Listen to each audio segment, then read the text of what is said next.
Welcome to Classic Mysteries channel. I'm your host, Evelyn. If you're new here, we dive deep into timeless tales of intrigue, suspense, and clever deduction, all narrated in a cozy, relaxing style perfect for unwinding. Today we're embarking on a brand new original mystery story inspired by the Queen of Crime herself, Agatha Christie. It's titled Death of the Diplomat in Rue Vert, a Hercule Poirot story. Chapter 1. The Invitation to Paris. In the radiant spring of 1925, Paris was a city aglow with promise and mystery. The chestnut trees along the Seine burst with delicate pink blossoms, their petals drifting like soft whispers onto the cobblestone paths below. The grand boulevards thrummed with the clatter of Model T Fords, the laughter of cafe patrons spilling from open terraces, and the occasional strains of an accordion weaving through the air. It was a city where elegance and intrigue danced hand in hand, where every shadowed alley and gilded salon held secrets waiting to be unraveled. On the charming Rue Vert, a narrow street tucked away in the 7th arrondissement, lined with stately Haussmannian apartments, our tale begins. A tale of deception, ambition, and murder most foul. Hercule Poirot, the diminutive Belgian detective with his impeccably waxed moustache and egg-shaped head, had arrived in Paris from London just days prior, summoned by a most enthusiastic telegram from his dear friend, Captain Arthur Hastings. Hastings, ever the affable Englishman with a penchant for adventure, had taken up temporary residence in the city to oversee a fledgling business venture involving the import of rare antiques. His message had been characteristically exuberant. "Poirot, mon ami, Paris is a marvel. Its air will invigorate your little grey cells. You must join me for a soirée at the home of Monsieur Henri Dupont, a diplomat of some renown. It promises to be an evening of fascination. Do come."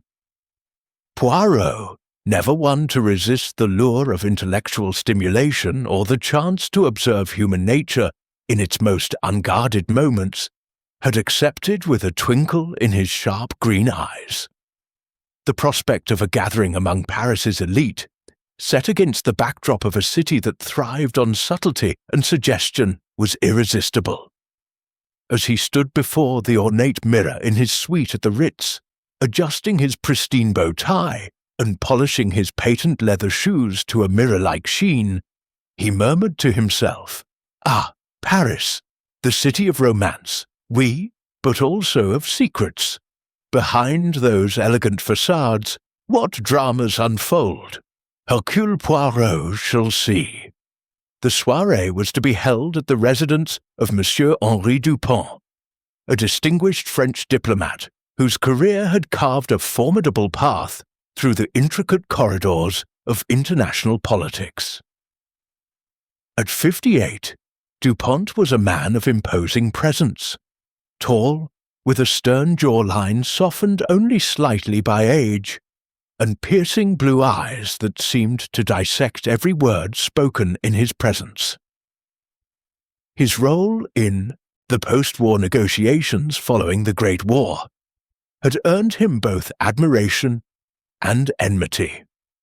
He was a linchpin in the delicate alliances that held Europe's fragile peace, a man whose signature on a treaty could shift the balance of power. His apartment on Rue Vert was a testament to his status, a grand affair of high ceilings adorned with crystal chandeliers, walls lined with leather-bound volumes on diplomacy and law, and a private study that served as his sanctum, a place where secrets of state were guarded as fiercely as a dragon's hoard. The evening of the gathering arrived with a gentle rain, the kind that kissed the cobblestones and left them glistening under the soft glow of gas-lit street lamps. Poirot, clad in a tailored black suit with a silver pocket watch glinting at his waist, arrived at the Rue Vert address alongside Hastings, who was all smiles and nervous energy. The heavy oak door of the apartment swung open to reveal Sophie, the Dupont's maid, a young woman in her mid-20s with sharp cheekbones and eyes that darted about like a sparrow's. Dressed in a crisp black uniform, Sophie had served the household for 5 years, her loyalty tempered by a quiet resentment over unpaid wages during lean times, a fact she kept hidden behind a practiced smile. "Bonsoir, monsieur," she said, her voice polite but clipped, as she took their coats and ushered them inside. The drawing-room was a vision of opulence, its air thick with the scent of beeswax polish, and the faint sweetness of jasmine from an open window. A grand piano stood in one corner, its polished surface reflecting the flickering light of the chandeliers. The guests mingled in clusters, their conversations a low hum punctuated by the clink of champagne flutes and the occasional burst of laughter. Poirot's keen eyes swept the room, cataloguing every detail with the precision of a watchmaker.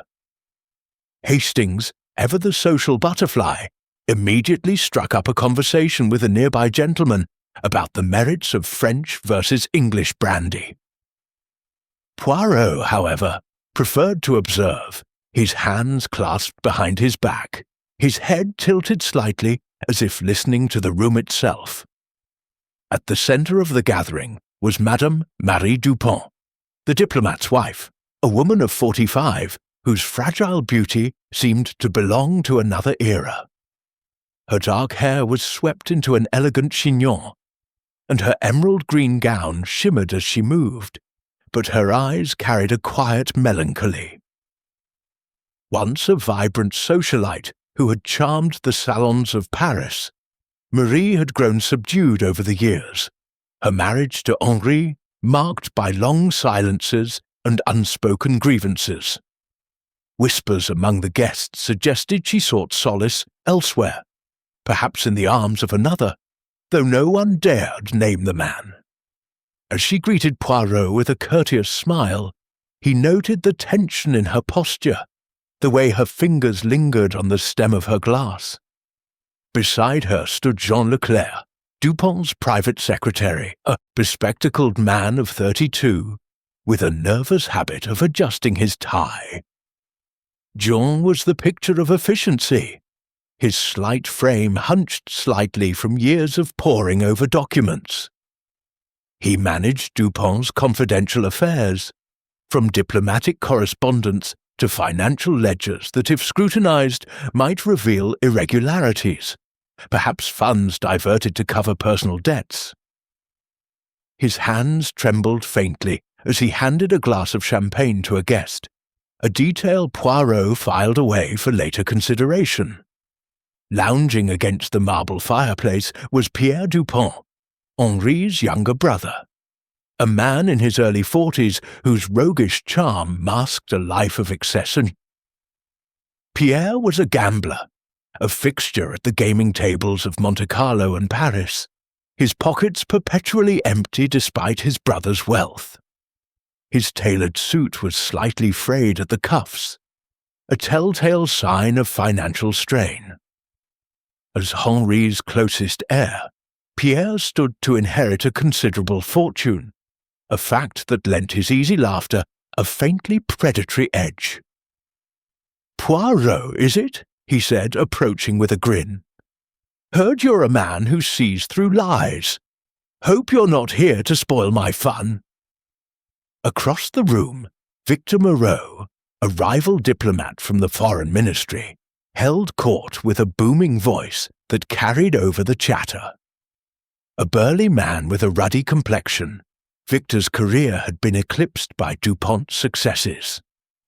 A recent treaty negotiation had left him humiliated, passed over for a promotion that went to his rival. His eyes narrowed as he spoke to Henri, their conversation laced with barely concealed hostility. "The world changes, Henri," Victor said loudly, "but some men cling to old ways." Poirot noted the clenched fists, the vein pulsing at Victor's temple.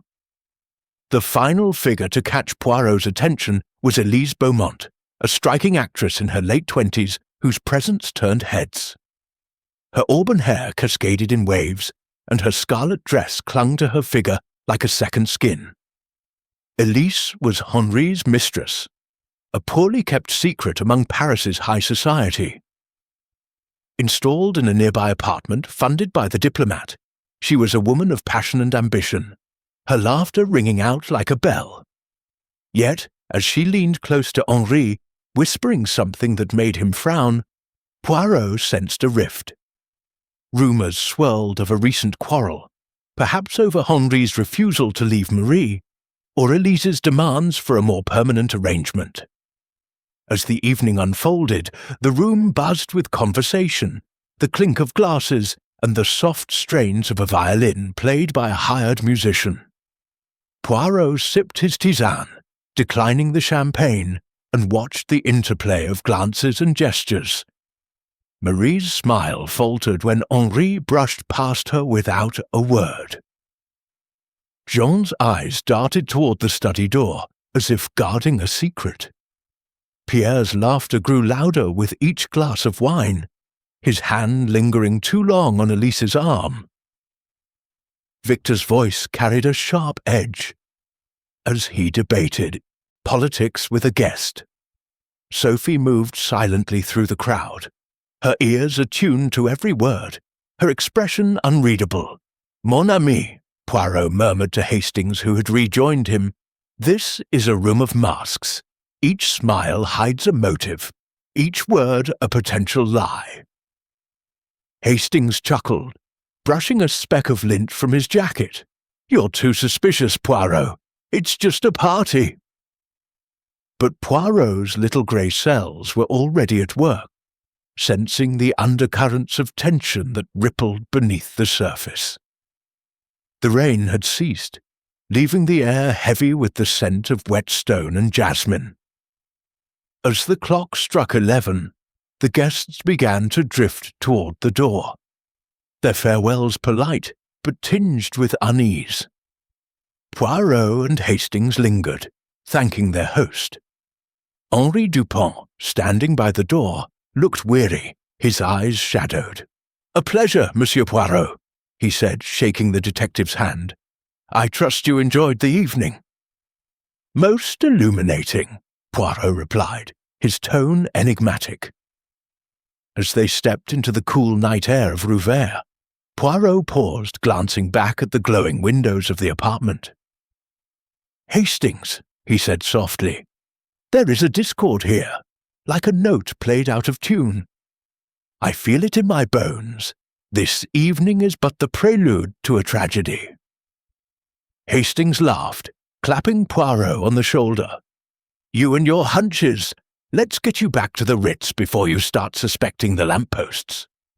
But Poirot's instincts, honed by years of unravelling human deceit, were rarely wrong. In the quiet of Rue Vert, under the watchful eyes of the stars, the stage was set for a mystery that would challenge even the great Hercule Poirot. Chapter 2. Shadows on Rue Vert. The rain that had kissed the cobblestones of Rue Vert the previous evening had given way to a crisp dawn, the kind that painted Paris in hues of gold and rose. The narrow street, nestled in the heart of the 7th arrondissement, lay quiet, its Haussmannian facades catching the first light like silent sentinels. The air carried the faint scent of wet stone and blooming lilacs from a nearby garden, and the city seemed to hold its breath, as if sensing the calamity that was about to unfold. Inside the elegant apartment of Monsieur Henri Dupont, the diplomat whose soirée had drawn the elite of Paris the night before, the harmony of the evening was about to shatter into 1,000 jagged pieces. It was just past 6 in the morning when Sophie, the Dupont's maid, began her daily routine. The young woman, with her sharp cheekbones and wary eyes, moved through the apartment with the efficiency of long practice, her black uniform crisp despite the early hour. Her duties included airing out the drawing room, polishing the silver, and ensuring the study, Henri Dupont's private sanctum, was in order. Sophie, who had served the household for 5 years, carried a quiet resentment over unpaid wages during lean times, but her loyalty to Madame Marie Dupont kept her tethered to the role. As she approached the heavy oak door of the study, she noticed it was closed, which was not unusual. Monsieur Dupont often worked late into the night, drafting correspondence or reviewing treaties. She knocked softly, her knuckles rapping against the polished wood. "Monsieur, votre café," she called, balancing a silver tray with a steaming cup of espresso. There was no response. Frowning, Sophie knocked again, louder this time. Silence. A prickle of unease crept up her spine, though she dismissed it as fatigue from the long evening. She tried the door handle, but it was locked, a sturdy brass mechanism that required a key from either side. "Monsieur Dupont," she called again, her voice tinged with concern. Kneeling, Sophie peered through the keyhole, a habit born of curiosity rather than suspicion. What she saw froze the breath in her lungs. Henri Dupont was slumped over his mahogany desk, his head resting on a pile of papers, his right hand clutching a small glass vial. The room was dim, lit only by the soft glow of a desk lamp, but the scene was unmistakable. A scream tore from Sophie's throat, shrill and piercing, echoing through the apartment and rousing the household. Madame Marie Dupont, still in her silk dressing gown, appeared at the top of the stairs, her face pale and her dark hair loose about her shoulders. "Sophie, what is it?" she demanded, her voice trembling as she descended. Jean Leclerc, the secretary, emerged from a guest room where he occasionally stayed, his spectacles askew and his shirt untucked. Pierre Dupont, the diplomat's brother, who had lingered after the soirée for a nightcap, stumbled into the hall, bleary-eyed from wine and lack of sleep. "It's Monsieur," Sophie gasped, pointing at the locked door. He's not moving." Marie pushed past her, rattling the door handle futilely. Henri, open the door!" Her voice cracked with desperation. Jean, ever practical, fetched a spare key from a drawer in the hall, but it too failed to turn. The lock was secured from the inside. Pierre, sobering quickly, suggested breaking the door down, but Marie hesitated, her hands trembling. "We must call the police," she said, her eyes wide with fear. Within the hour, the apartment was a hive of activity. Inspector Giraud of the Sûreté arrived, a brash young officer with a penchant for quick conclusions. His sharp features and impatient demeanour contrasted sharply with the methodical calm of the scene he now surveyed. Accompanied by 2 gendarmes, Giraud ordered the door forced open, revealing the grim tableau within. Henri Dupont, the distinguished diplomat, was indeed dead, his face contorted in a rictus of agony. The vial in his hand bore traces of a white powder, and a faint scent of bitter almonds hung in the air, a hallmark of cyanide poisoning. Giraud examined the room with a cursory glance. The study was a fortress. The oak door, now, splintered at the hinges, had been locked from the inside, the key lying on the carpet near the desk, as if dropped by the dying man. The single window, high and narrow, was bolted shut with iron latches, its glass intact. No secret passages, no hidden panels. The room was as secure as a vault. On the desk lay a half-written letter in Dupont's precise hand. "My dear, I cannot continue this deception." The words trailed off, the pen resting beside a spilled ink pot. "Suicide," Giraud declared with a dismissive wave. "The man was under pressure, diplomatic tensions, you know. He took the easy way out." Marie, standing in the doorway, clutched the frame for support. "Impossible!" she cried, her voice raw. "Henri would never do such a thing. He had enemies, yes, but he was not a coward. Her eyes, red-rimmed, darted to the gathered household, as if searching for answers or culprits. Word of the tragedy reached Hercule Poirot through Captain Hastings, who had been alerted by a frantic telephone call from Sophie.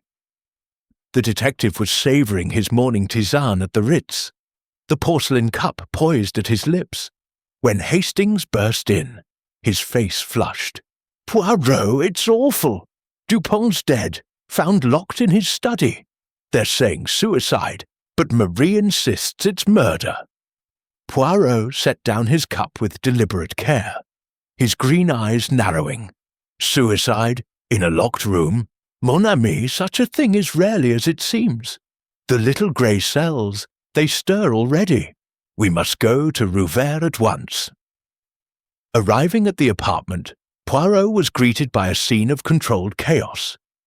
Gendarmes guarded the entrance, while Marie, Sophie, Jean, and Pierre huddled in the drawing room, their faces etched with varying degrees of shock and suspicion.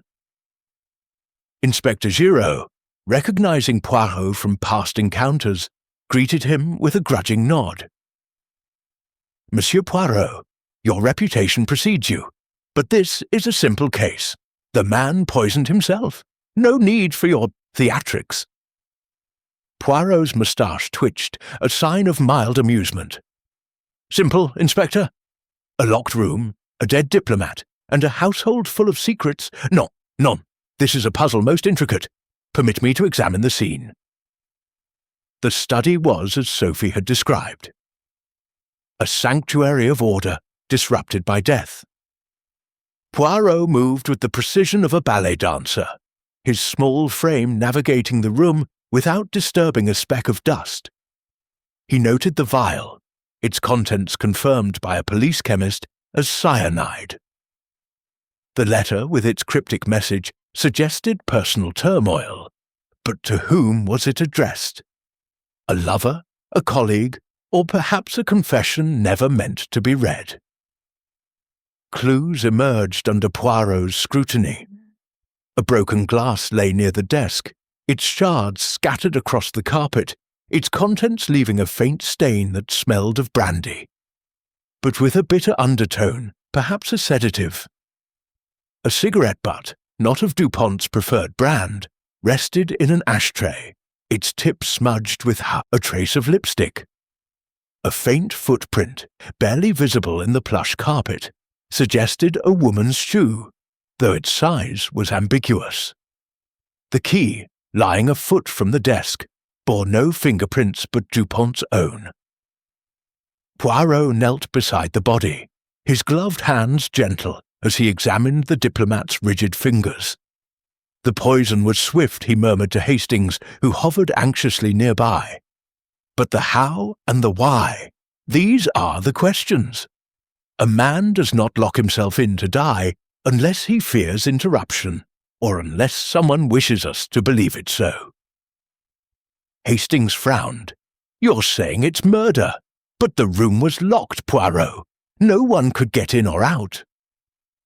Poirot's eyes gleamed. "Précisément, mon ami.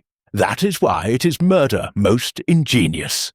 The locked room is not a barrier to the truth, it is the truth's greatest clue."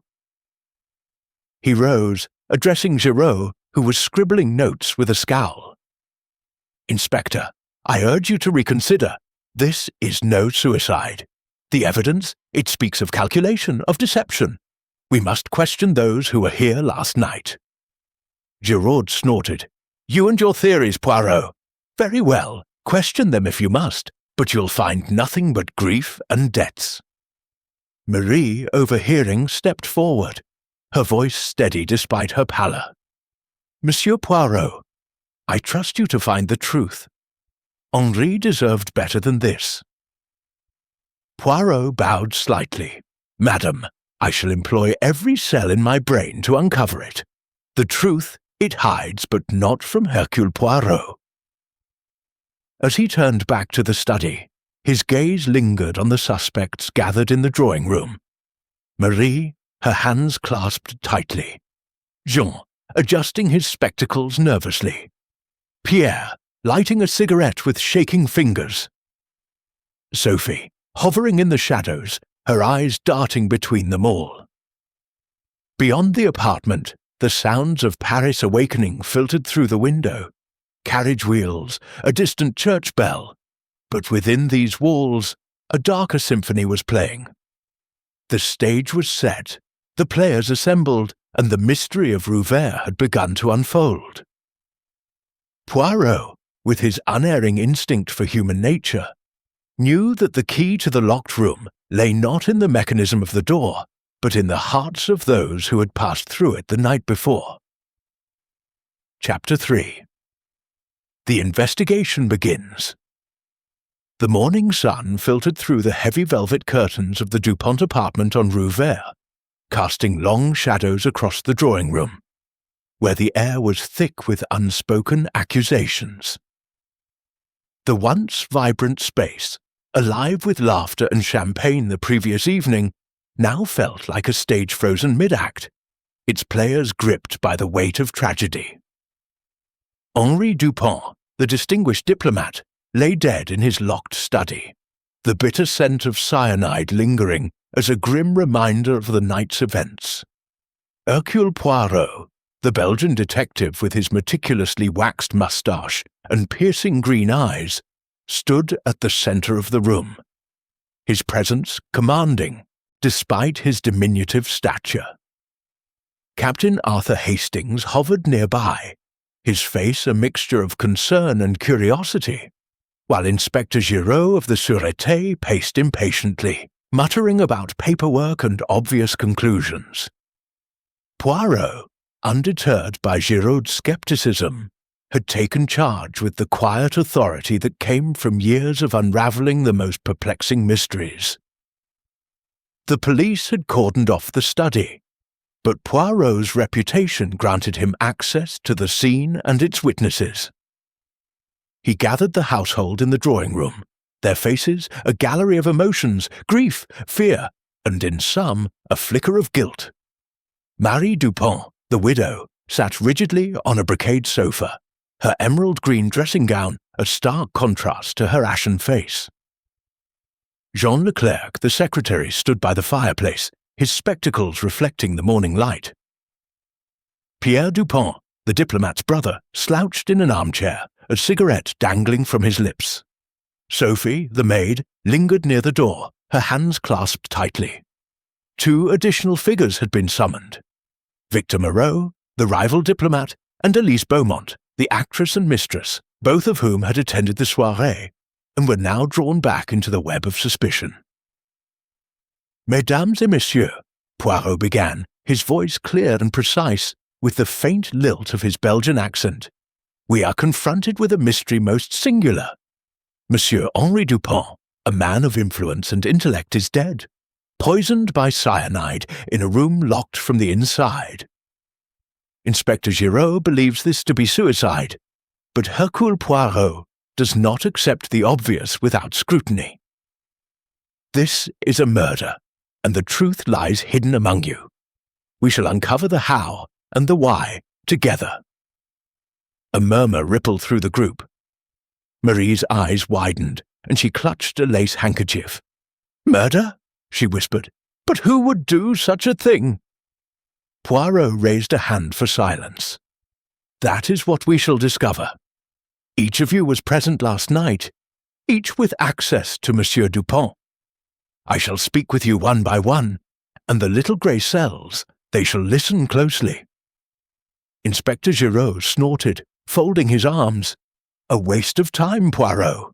The man took his own life. Pressure of work, a moment of despair. The locked door proves it. Poirot's moustache twitched, a sign of mild amusement. The locked door, Inspector, proves only that someone wished it to appear so. A door may be locked, but the mind of a murderer is not so easily secured. He began with Marie Dupont, inviting her to a quiet corner of the room where a small table held a vase of wilting roses, their petals curling like unanswered questions. Marie's hands trembled as she spoke, her voice soft but steady. I retired to my room shortly after 10 last night, she said. The soirée was exhausting, and Henri and we had not been close lately. I heard nothing unusual, only the rain and the sounds of guests leaving. Her fingers toyed with a locket around her neck, a detail Poirot noted with interest. When pressed, she admitted to strains in their marriage. Henri was consumed by his work. I felt invisible, but I would never harm him. I loved him in my way. Poirot's eyes softened, but his questions were unrelenting. This locket, madame, it holds a photograph, no? Of whom? Marie hesitated, her cheeks flushing. My brother, long gone. A keepsake, nothing more. The answer felt rehearsed. A red herring Poirot filed away for later scrutiny. Her alibi was weak. No one could confirm her presence in her room, but her grief seemed genuine. Next, Poirot turned to Jean Leclerc, whose nervous energy was palpable. The secretary's hands fidgeted with a pen, and his eyes darted toward the study door. I left papers for Monsieur Dupont to sign last night, Jean said, his voice tight. He was in the study when I departed, around 11. He seemed agitated, but that was not unusual. Diplomacy is a heavy burden. When Poirot inquired about his whereabouts after leaving the apartment, Jean produced a café receipt, its ink smudged and barely legible. I was at Café de la Paix until midnight, he insisted. Poirot's keen gaze lingered on the receipt, noting its ambiguity. A deeper probe revealed Jean's access to Dupont's financial ledgers, which, if examined, might show discrepancies, perhaps funds siphoned to cover personal debts.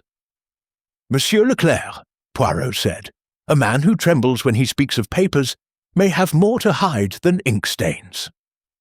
Pierre Dupont was next, his roguish charm dimmed by the morning's events.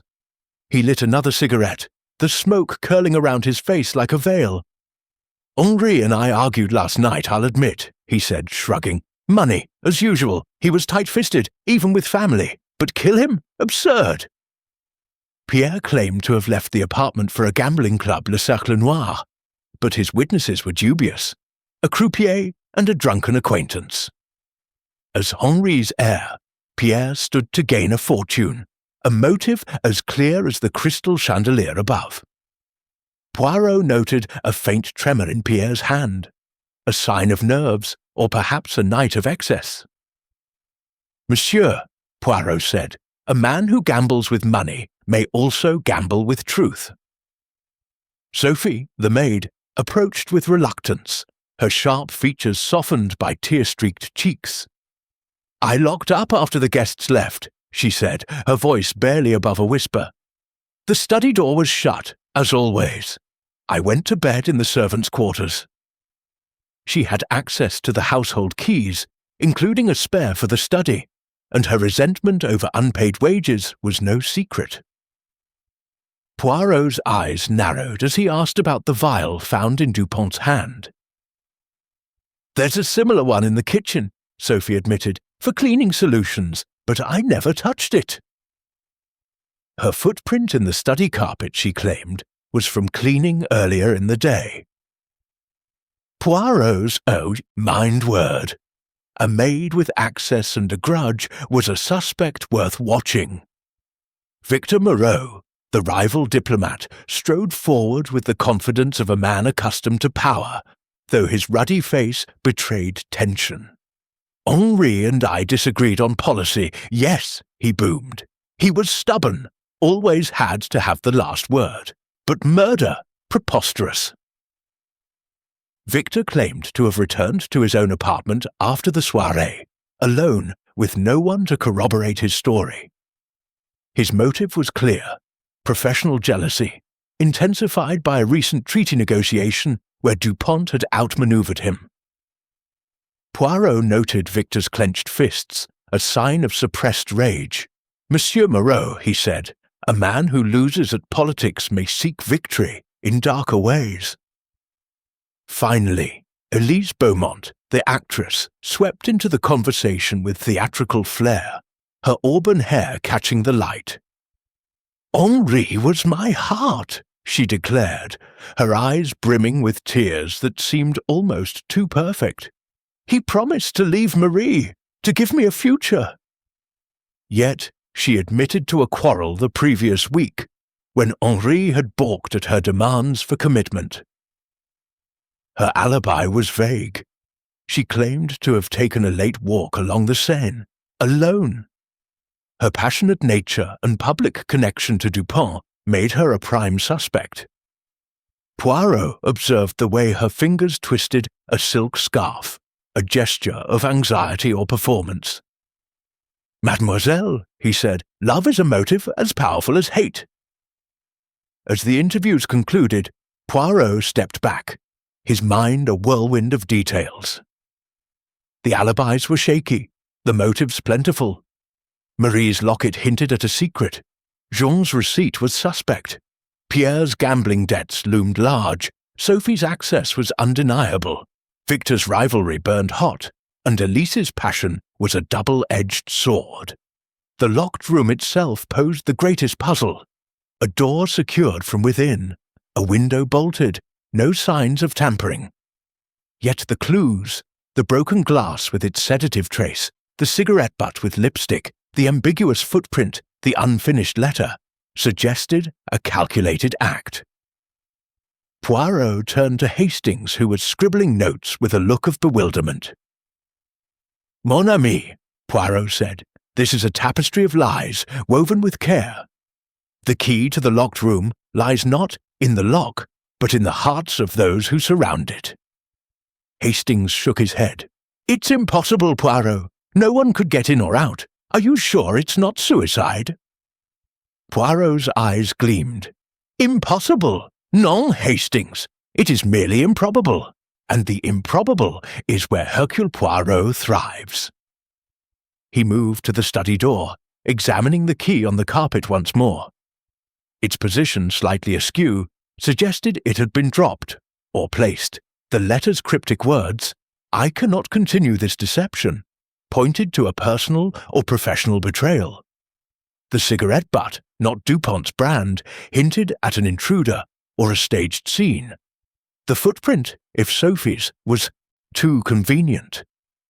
Poirot's mind raced, piecing together the fragments of a puzzle that refused to yield its secrets easily. Outside, the sounds of Paris drifted through the open window.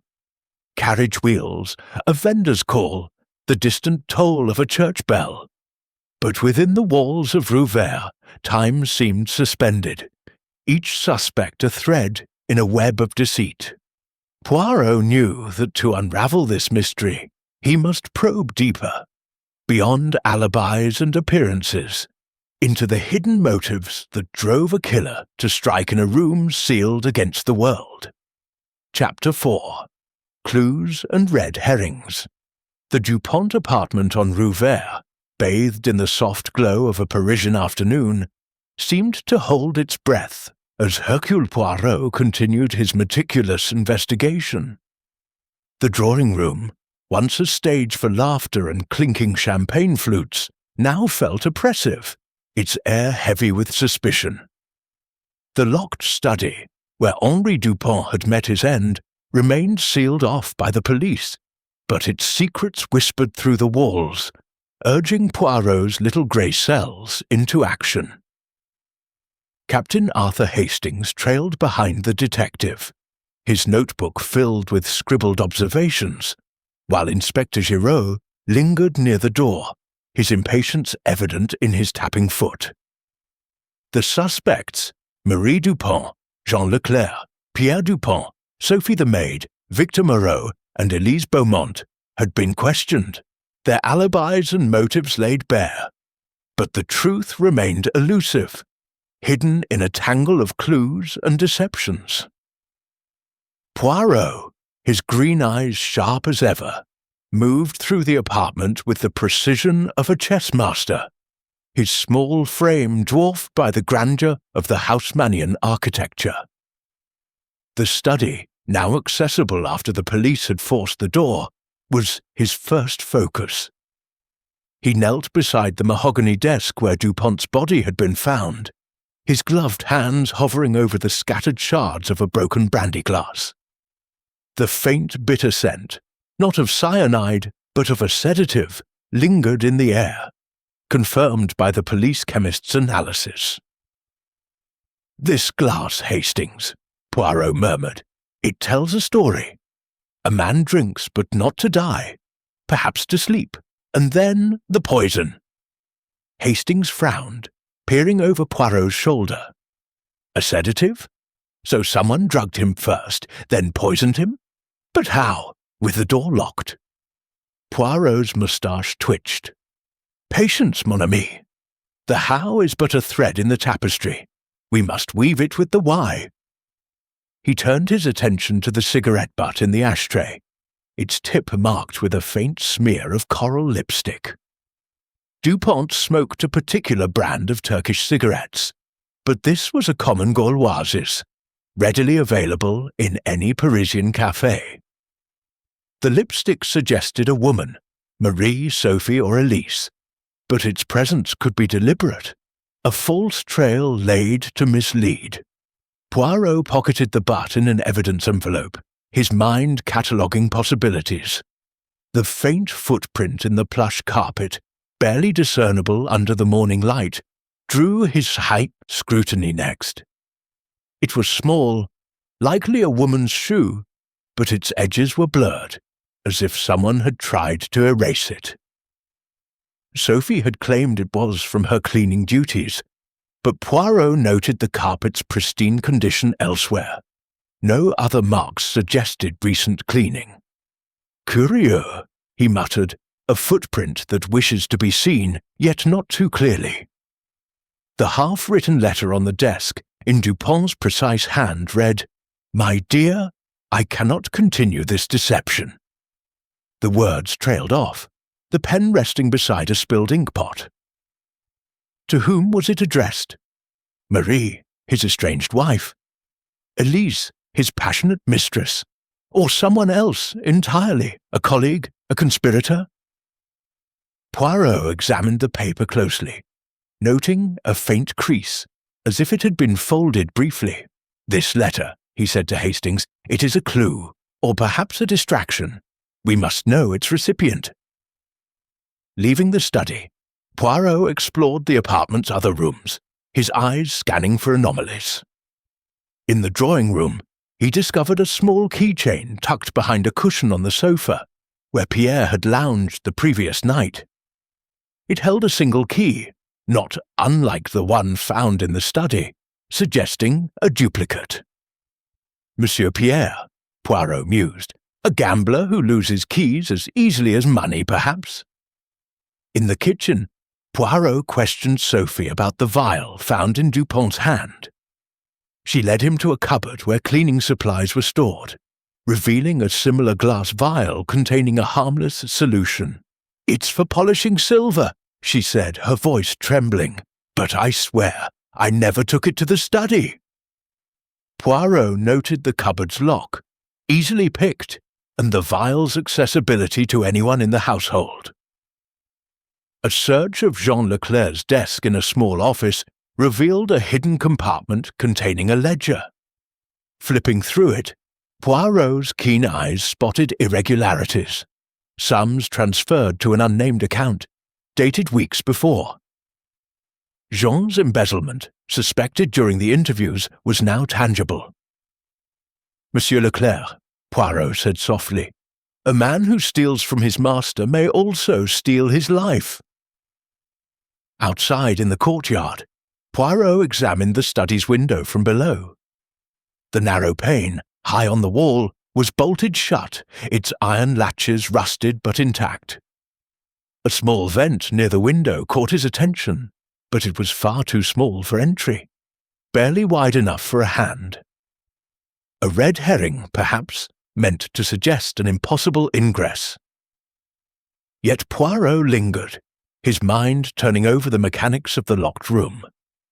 Returning to the drawing room, Poirot requested the presence of Victor Moreau, who had been seen arguing with Dupont days before the soirée. Victor, his burly frame filling the doorway, reiterated his alibi. He had gone home alone after the party. But a neighbour, questioned by a gendarme, recalled seeing Victor's car near Rue Vert later than he claimed. "A misunderstanding," Victor blustered, but Poirot noted the sweat on his brow. Elise Beaumont's handbag, left behind in the cloakroom, yielded another clue. A crumpled note in her handwriting, reading, "Meet me at midnight, we must end this." Was it meant for Dupont, or another lover? Elise, when confronted, blushed furiously. "It was a private matter," she said, her voice faltering, "not about Henri." Poirot's gaze was unrelenting, sensing a half-truth. Marie's locket, which she had claimed held a photo of her brother, was gently coaxed open under Poirot's questioning. The photograph was indeed of a man, but not a sibling. A younger, handsome face, unfamiliar but suggestive of an emotional entanglement. Marie's eyes filled with tears. "He was a friend long ago," she whispered. "Henri knew nothing."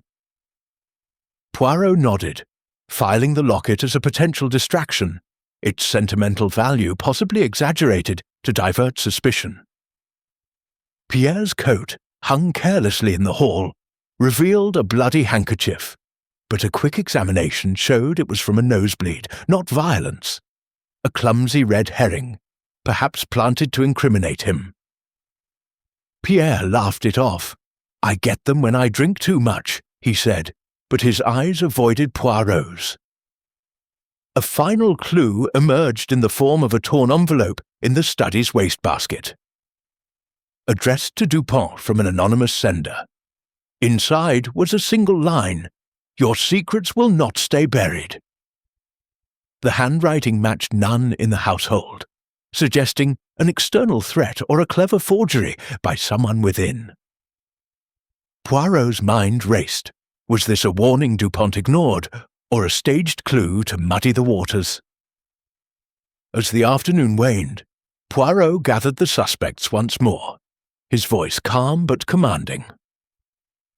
"Mesdames et messieurs, the clues are many, but so are the shadows they cast. A sedative in a glass, a cigarette not his own, a footprint that speaks and then hides, a letter unfinished, a key misplaced. These are pieces of a puzzle. But beware the false trails. The murderer is clever, weaving deception into every detail." Hastings, scribbling furiously, whispered, "Poirot! It's a maze! The footprint, the cigarette. Could they all be tricks?" Poirot nodded. "Précisément, Hastings. The red herrings are plentiful, but the truth is singular. We must separate the distraction from the design." He paced the room, his hands clasped behind his back. The sedative suggested a plan to incapacitate Dupont before the poison, but how was it administered in a locked room? The cigarette implied a visitor, yet the locked door and bolted window defied entry. The footprint, if Sophie's, was too convenient, if not whose. The letter's ambiguity pointed to personal or professional betrayal, but its authenticity was questionable. The duplicate key hinted at access, but by whom? And the threatening note, genuine or staged? Poirot's eyes gleamed as he addressed the group. "Each of you has a piece of this puzzle, whether you know it or not. The murderer believes they have outwitted us, but Hercule Poirot does not yield to deception. We shall meet again, and the truth will emerge." As the suspects dispersed, their faces a mixture of relief and dread, Poirot lingered by the study door, his gaze fixed on the key still lying on the carpet. The locked room was the heart of the mystery, its impossibility a challenge to his intellect. Outside, the sounds of Paris, street vendors, clattering carriages, a distant violin, continued their indifferent song, but within these walls the silence was deafening, broken only by the ticking of a grandfather clock and the rustle of Poirot's thoughts. The investigation had only begun, but the web of clues and red herrings was tightening. Someone in this household had orchestrated a murder, cloaking it in the guise of an impossible crime. Poirot knew that to unravel it, he must look beyond the obvious, into the subtle interplay of motives and opportunities that lurked in the shadows of Rue Vert. Chapter 5. Complications and Twists. The golden light of late afternoon filtered through the tall windows of the Dupont apartment on Rue Vert, casting intricate patterns on the polished parquet floors. The once lively residence, now steeped in the grim aftermath of Henri Dupont's death, seemed to pulse with secrets, each room a repository of half-truths and hidden motives. Hercule Poirot, his immaculate suit a stark contrast to the disarray of human emotions around him, moved with deliberate calm, his green eyes sharp as he sifted through the tangled threads of the mystery. Captain Arthur Hastings followed closely, his notebook nearly filled with frantic scribbles, while Inspector Giraud, growing increasingly exasperated, muttered about the inefficiency of private detectives. The locked room murder of the distinguished diplomat remained unsolved, its clues, a sedative-laced glass, a lipstick-stained cigarette, a cryptic letter, a faint footprint, and a misplaced key, pointing to a web of deception that grew more complex with each revelation. Poirot had concluded his initial interviews and scoured the apartment for physical evidence, but the case was far from resolved. The suspects, Marie Dupont, Jean Leclerc, Pierre Dupont, Sophie the maid, Victor Moreau, and Elise Beaumont, had provided alibis riddled with inconsistencies, their motives ranging from personal betrayal to financial desperation. The locked study, with its bolted window and key found inside, presented an impossible crime, yet Poirot's little grey cells were undeterred. As he gathered the household once more in the drawing-room, the air crackled with tension, each suspect eyeing the others with a mixture of suspicion and dread. "Mesdames et messieurs," Poirot began, his voice a measured blend of authority and curiosity, "we have uncovered much, yet the truth remains elusive. The clues, they are like stars in a clouded sky, visible but not yet aligned. We shall probe deeper, for the murderer believes they have outwitted us. They are mistaken." The first complication arose with Jean Leclerc, the nervous secretary whose smudged café receipt had raised Poirot's suspicions. Under renewed questioning, Jean's composure cracked. "Very well," he stammered, pushing up his spectacles. "I admit it. I took money from Monsieur Dupont's accounts. Small sums to cover debts. He discovered it days ago and threatened to expose me." His confession hung in the air, a motive as clear as the crystal chandelier above. But John insisted he had no hand in the murder. "I was at the café, I swear. Ask the waiter." Poirot noted the desperation in his voice, wondering if fear of exposure could drive a man to poison. The ledger from Jean's desk, with its damning entries, was now in police custody, but it offered no direct link to the cyanide. Pierre Dupont, the diplomat's brother, was next to falter. Poirot confronted him about the duplicate key found behind the drawing-room cushion. Pierre's eyes widened, his cigarette trembling between his fingers. "All right, I took it," he admitted, his voice low. "I thought I could borrow a few things from Henry's safe to settle my debts, but I never used it. I was too drunk to even try that night." His confession painted him as a thief, but not necessarily a murderer. The key, Poirot noted, was an exact match for the study's lock, raising the possibility of unauthorized access. Yet Pierre's alibi, shaky as it was, held up through the dubious testimony of his gambling cronies at Le Cercle Noir. A thief, perhaps, Poirot mused to Hastings, but a killer, we shall see. Sophie, the maid, grew increasingly agitated under Poirot's scrutiny. The footprint in the study carpet, which she claimed was from cleaning, was questioned further. "I swear, I cleaned the room 2 days ago," she insisted, her sharp features flushed. But Poirot had discovered a second clue in the kitchen. A pair of her shoes, tucked away in a cupboard, with traces of the same carpet fibres. When pressed, Sophie revealed she had overheard a heated argument between Henri and Victor Moreau days before the soirée, concerning a diplomatic scandal. "I didn't mean to listen," she said, "but Monsieur Victor threatened to ruin him." This revelation cast Victor in a darker light, but Sophie's access to the vial and her presence in the study made her a suspect in her own right. Victor Moreau, summoned again, bristled at the accusation. "Threats! Nonsense!" he boomed, his ruddy face darkening. "We argued, yes, but it was professional rivalry, nothing more." Yet a new twist emerged when a gendarme reported finding a second cyanide vial in the trunk of Victor's car, parked nearby. Victor's outrage was immediate. "Planted!" he roared. "Someone's framing me!" Poirot examined the vial, noting its similarity to the one in the study, but its pristine condition suggested it had been placed deliberately, a red herring to divert suspicion or a genuine oversight by the killer. Victor's alibi remained uncorroborated, his solitary return home offering no witnesses. Elise Beaumont, the actress, provided the next complication. Poirot confronted her about the crumpled note in her handbag.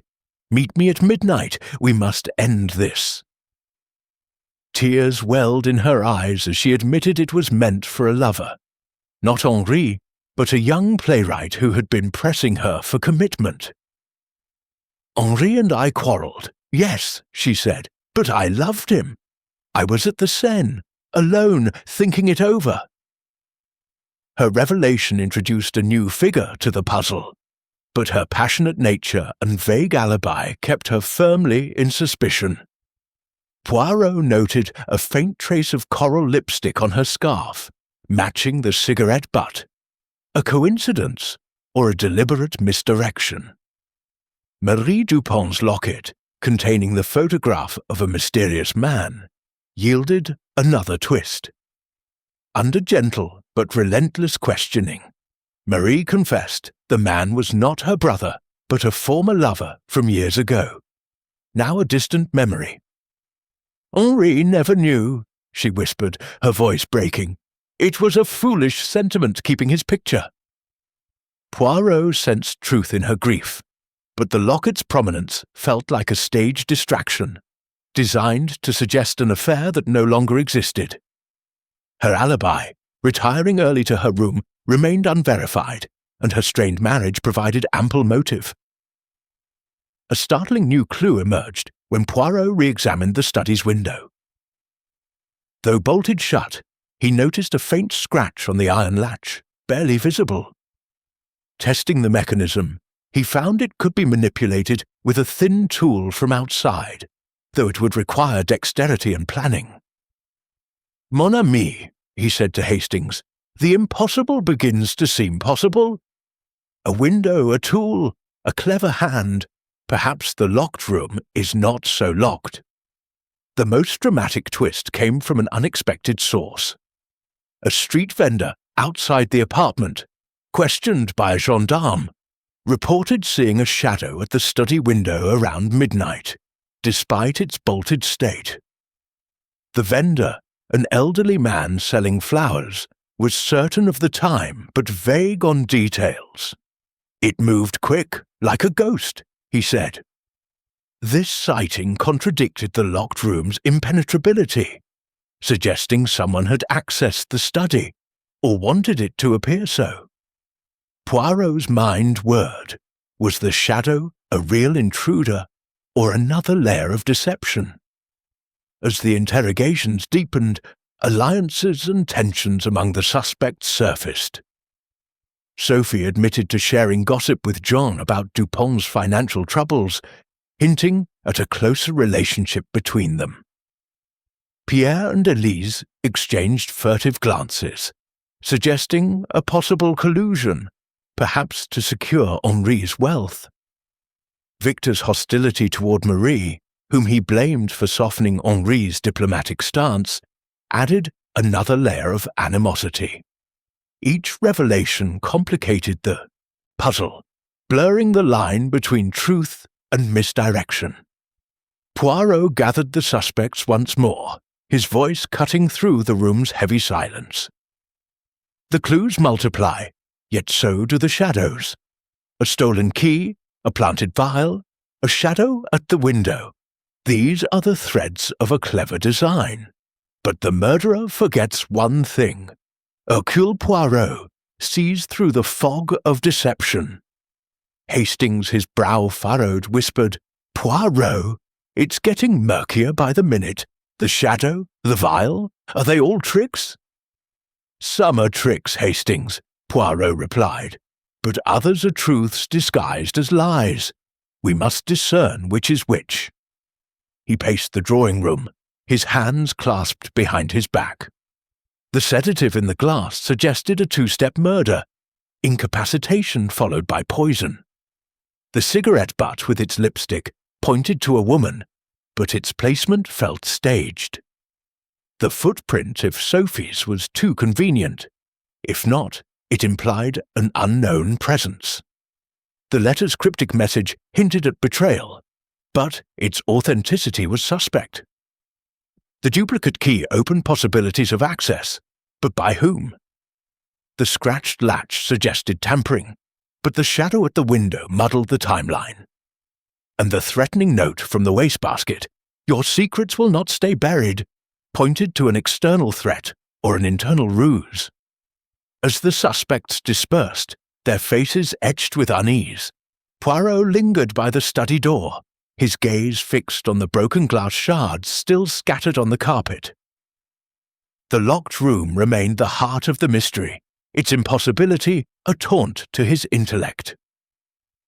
Outside, the sounds of Paris, a child's laughter, the clop of hooves, the distant hum of a café carried on, oblivious to the drama within.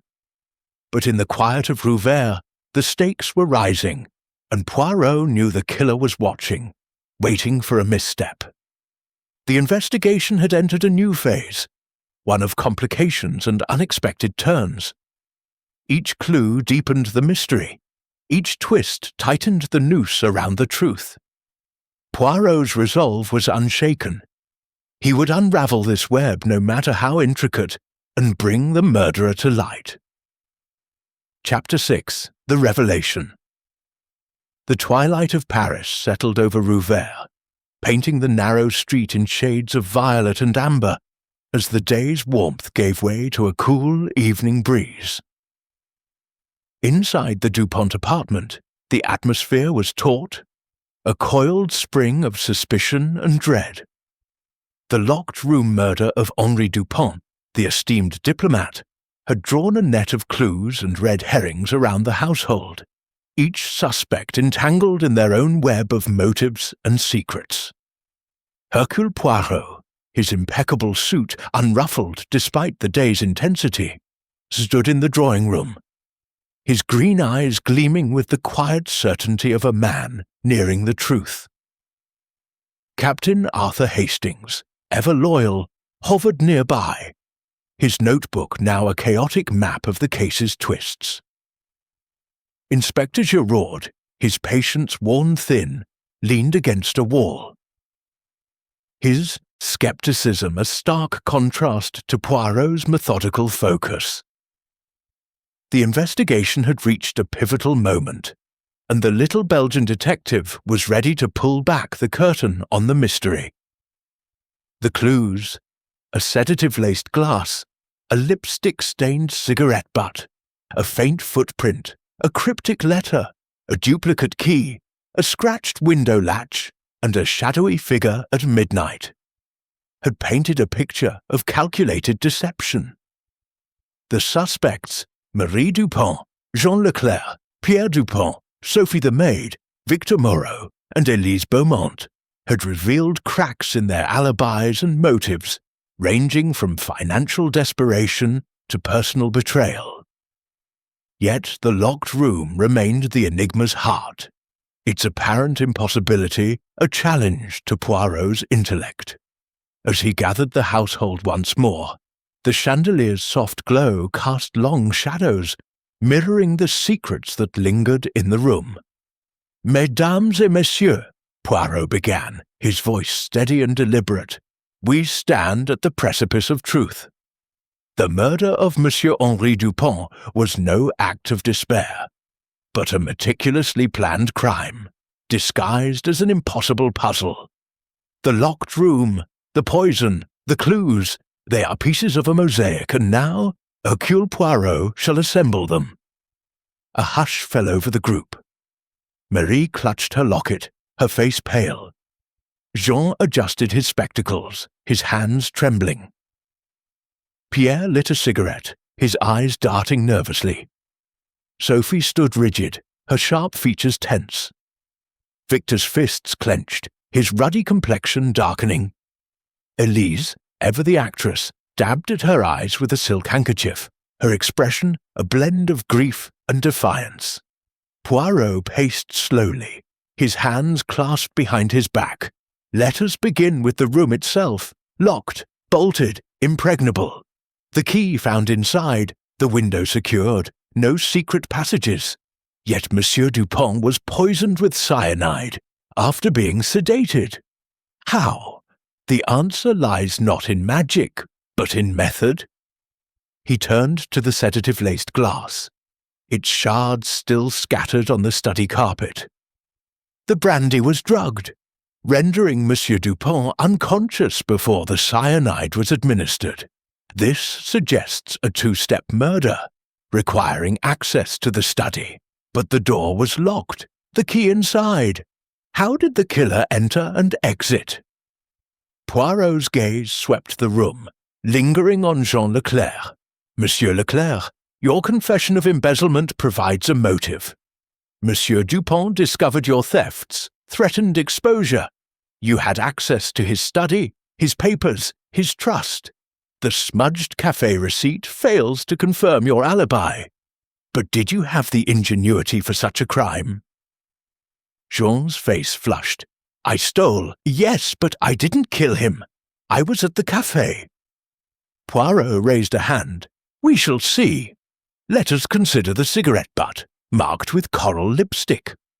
It is not Monsieur Dupont's brand, suggesting a visitor. Madame Dupont, Mademoiselle Beaumont. Both of you wear such a shade. Yet its placement feels deliberate, a distraction to point to a woman." Marie shook her head, her locket glinting. "I rarely smoke, and never in the study." Elise, her voice trembling, added, "I smoked at the soirée, but I left early." Poirot noted their denials, but the cigarette's role remained ambiguous. A red herring, perhaps, to mislead. The footprint in the carpet drew his attention next. "Mademoiselle Sophie, you claim it was from cleaning, yet the carpet elsewhere is pristine. Your shoes, found in the kitchen, bear fibres matching the study. Were you there that night, perhaps delivering more than coffee?" Sophie's eyes widened.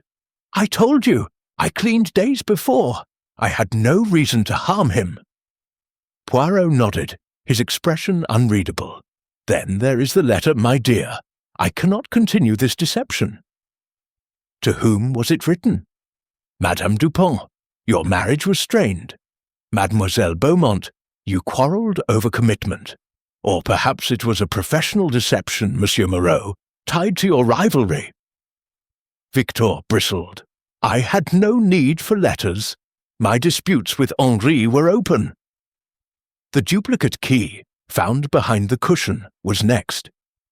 "Monsieur Pierre," Poirot said, "you admitted to stealing it, hoping to access the safe. Did you use it to enter the study, to silence your brother before he cut you off?" Pierre's cigarette trembled. "I told you I was too drunk to try. I didn't go near the study." Finally, Poirot addressed the window's scratched latch and the midnight shadow. "The latch shows tampering, possible with a thin tool from outside. The vendor's sighting of a shadow suggests movement, yet the window was bolted. A paradox, no? Unless the shadow was meant to be seen to confuse." Hastings, unable to contain himself, whispered, "Poirot, it's impossible. The room was sealed." Poirot's eyes gleamed. "Not impossible, Hastings. Ingenious. Let me reveal the truth." He turned to the group, his voice rising with conviction. "The murderer is among you, and the method is clear. Jean Leclerc, you are the killer. You sedated Monsieur Dupont with the brandy, delivered during the soirée. You waited until the guests departed, then used the duplicate key, not Pierre's, but one you had made, to enter the study. You administered the cyanide, perhaps in a second drink, and staged the scene, the letter, the cigarette, the vial. To create the illusion of a locked room, you employed a simple trick. A thread passed through the keyhole to pull the key inside after locking the door from the outside. The window's scratch was a distraction, as was the shadow, perhaps a reflection you orchestrated with a lantern." Jean's face drained of colour. "This is absurd. You have no proof." Poirot smiled faintly. "The proof is in the details. The ledger shows your thefts discovered by Dupont. The smudged receipt betrays your absence from the café. The thread so fine was found caught in the keyhole's edge, a careless oversight. The cigarette, with lipstick you borrowed from Mademoiselle Beaumont's dressing table, was meant to implicate her. The footprint, likely yours in Sophie's shoes, was a misstep to confuse." A gasp rippled through the room. Elise clutched her scarf. Marie's hand flew to her locket, and Sophie stifled a sob. Victor's fists unclenched. Pierre exhaled smoke, his eyes wide. "But why?" Marie whispered. "Why kill him?" "Motive," Poirot said, "is simple. Monsieur Leclerc faced ruin. Exposure of his embezzlement would mean disgrace, perhaps prison. He acted to silence his master, believing the locked room would shield him. But no lock can hide the truth from Hercule Poirot. Jean lunged toward the door, but Giraud, galvanized by Poirot's revelation, seized him. "You're not going anywhere," the inspector growled, cuffing Jean's wrists. Poirot turned to Hastings, his voice soft. "The little grey cells, they do not fail. The clues, the contradictions, they align when one sees the pattern." Hastings shook his head, awestruck. "But the shadow, the latch, how did you know they were distractions?" "A killer overcomplicates," Poirot replied. "The shadow was a trick of light, the latch a false hope. The true method was simplicity itself, a key, a thread, a moment of opportunity." As Jean was led away, protesting weakly, the room fell silent. Marie sank onto the sofa, her face a mask of relief and sorrow. Elise wept openly, her theatrics subdued by the truth. Pierre stubbed out his cigarette, muttering about debts unpaid. Sophie retreated to the shadows, her loyalty to the household unshaken. Victor, his rivalry irrelevant now, nodded grudgingly at Poirot. Outside, the Parisian evening unfolded, street lamps flickering to life, the hum of cafes, the distant toll of a church bell. But within the apartment, the resolution brought no joy, only the sombre weight of justice. Poirot adjusted his bow tie, his expression contemplative. "The human heart, Hastings," he said, "it is the true locked room, and yet even its secrets cannot hide forever." The investigation was nearing its end, but questions lingered.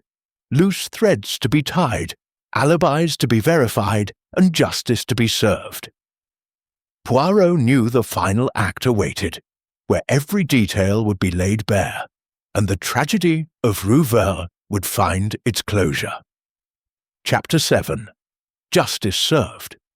The twilight had deepened over Rue Vert, wrapping the Parisian street in a velvet cloak of dusk. The elegant Haussmannian apartments stood sentinel, their windows glowing softly against the encroaching night. Inside the Dupont residence, the air was heavy with the aftermath of revelation. Hercule Poirot's piercing deduction had unmasked Jean Leclerc, the nervous secretary, as the murderer of Henri Dupont, the distinguished diplomat whose death in a locked study had baffled all but the Belgian detective. The drawing-room, once a stage for glittering soirée, now bore witness to a sombre reckoning. Captain Arthur Hastings stood by Poirot's side, his notebook clutched tightly, his face a mixture of awe and relief. Inspector Giraud, his earlier skepticism replaced by grudging respect, oversaw the scene as Jean, handcuffed and pale, awaited his fate. The other suspects, Marie Dupont, Pierre Dupont, Sophie the maid, Victor Moreau, and Elise Beaumont, gathered in a tense semicircle, their emotions ranging from shock to sorrow. Poirot, his impeccable suit as pristine as his logic, stood at the centre of the room, his green eyes calm but resolute. The chandelier above cast flickering shadows, mirroring the lingering doubts that hung in the air. The locked room mystery had been solved. Jean had sedated Dupont with a laced brandy, entered the study with a duplicate key, administered cyanide, and used a thread to pull the key inside after locking the door, creating the illusion of an impossible crime. The clues: sedative-laced glass, lipstick-stained cigarette, faint footprint, cryptic letter, scratched window latch, and midnight shadow, had been unravelled, their deceptions exposed. Yet the final act of justice required closure, not just for the crime, but for the fractured lives left in its wake. Mesdames et messieurs, Poirot began, his voice warm yet precise, carrying the weight of truth. The puzzle of Monsieur Henri Dupont's death is solved. The murderer, Monsieur Jean Leclerc, sought to conceal his embezzlement with a crime most heinous. But justice, like the stars, cannot be hidden forever. Let us now tie the final threads of this tragedy. Jean, his spectacles slipping down his nose, glared at Poirot, his earlier defiance crumbling. "You think you've won, Poirot," he spat, his voice trembling. "But you don't understand the pressure, the fear. Henri would have destroyed me." Poirot's moustache twitched, a faint sign of disdain. "Monsieur Leclerc, you destroyed yourself. To steal is a weakness. To kill is a sin. You chose both." Giraud stepped forward, his handcuffs clinking as he tightened them on Jean's wrists. "You'll face the courts, Leclerc. The evidence is ironclad. Your ledger, the thread in the keyhole, the vial. You're finished." Poirot raised a hand, his gaze sweeping the room. "Before Monsieur Leclerc is taken, let us clarify the deceptions, for each of you played a part, knowingly or not, in this drama." He turned first to Marie Dupont, whose fragile beauty seemed to have aged in hours. Her hands clutched the locket containing a photograph of a past lover, a detail that had briefly misled. "Madame," Poirot said gently, "your sorrow is genuine, but your secrets fueled suspicion." The locket, a sentimental relic, suggested an affair, but it was merely a memory. Your strained marriage was no motive for murder, yet it cast a shadow. Marie's eyes brimmed with tears. "I loved Henri, despite everything. I never imagined." Her voice broke, and she turned away, her grief a private burden. To Pierre Dupont, lounging with a cigarette despite the gravity of the moment, Poirot said, "Monsieur, Your theft of the key was a petty crime, born of greed. You sought to plunder your brother's safe, but you lacked the resolve for murder. Your nosebleed-stained handkerchief was a clumsy distraction, perhaps planted by Leclerc to implicate you. Pierre exhaled a plume of smoke, his roguish charm dimmed. I'm no saint, Poirot, but I'm no killer. Henri was all I had left. His voice cracked, betraying a flicker of genuine loss. Sophie, the maid, stood rigidly, her sharp features softened by exhaustion. Poirot's tone was measured as he addressed her. Mademoiselle Sophie, your footprint and the kitchen vial raised questions, but you were loyal. You overheard arguments, shared gossip with Leclerc, yet you did not kill.